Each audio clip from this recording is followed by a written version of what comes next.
Hello and happy Wednesday. Just look at this shot right here. How beautiful is that? What a day this is. Okay, now what we're going to talk about today is the downswing move you need to get amazing contact.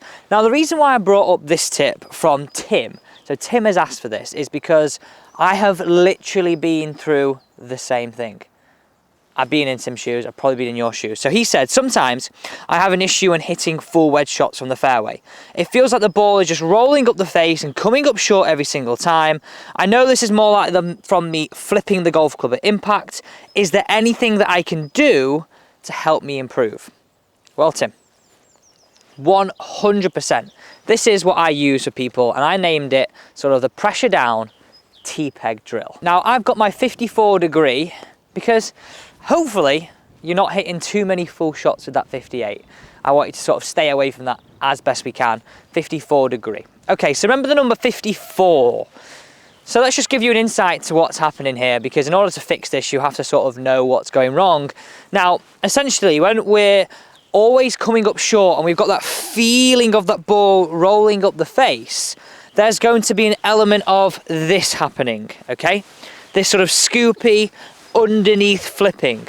The best way I can describe it, it's almost like we're playing a flop shot or a bunker shot all the time when that happens. So when you're swinging down, it's sort of casting, lining up your left arm and the golf club early, lining up the head ahead of the hands, not the hands ahead of the head. So you've got to think, and you can see the slow-mo right now. If I come in with my hands ahead, you can see how this dramatically takes loft off, i.e. the ball would go the distance we want it to go, maybe if not a little bit further. If I come in with head first, you can see how this dramatically adds loft to the golf club.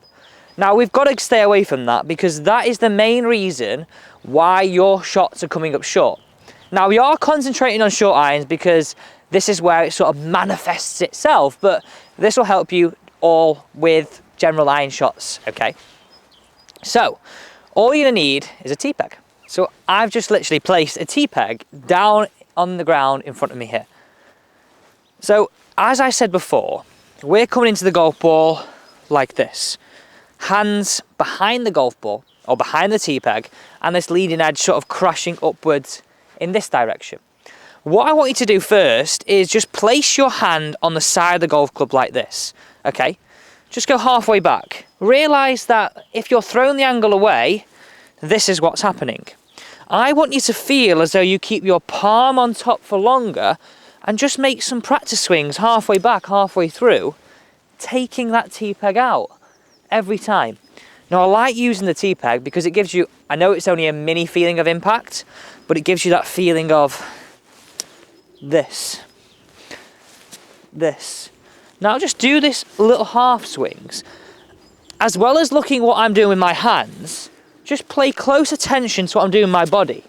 Now, in order for you to change from this to this, we have to understand we need a little bit of freedom.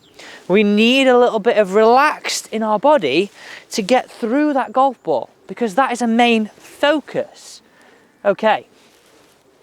Now you've sort of done 5, 10, 15 reps. And I said this the other day and it really made me laugh.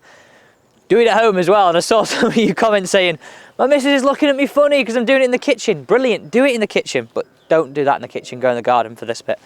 So go a little bit longer, all the way to the top. I've still got my hand on the side of the golf club. Work down slowly, work down into impact. And realise that now, where the golf club lines up with my left arm is after impact, not before. So just do some slow reps, because you're really going to get a feeling of being able to deliver that golf club with a reduced dynamic loft, okay? Without sounding complicated, just reducing the loft you've got on the club at impact from adding to reducing. So Neil asked this question and I have to answer it. Hi Alex, how about things do you consider when buying used clubs for mid-handicap to high-handicap golfers? Okay, things I would always consider is, in order to get a right set for you, you have to get the right shaft, the right length, the right lie angle. It's very, very important. So essentially knowing how your club is lying to the ground at impact will help you in terms of your dispersion. But if I'm going with sort of anything that I can offer you some advice on for a high handicap golfer, always go for something a little bit more forgiving, a little bit chunkier, and possibly look at hybrids in the top end of that set, in that sort of 6 iron, 5 iron, 4 iron range. Replace them with sort of 6 hybrid, 5 hybrid and 4 hybrid. Whew, that felt good. The ball is actually going to fly. It's actually going to go forwards, not climb up that face. Thanks so much for watching. And as you know, right, this channel is powered by the viewers. So anything that you've got and worries about your golf game, get in those comments down below.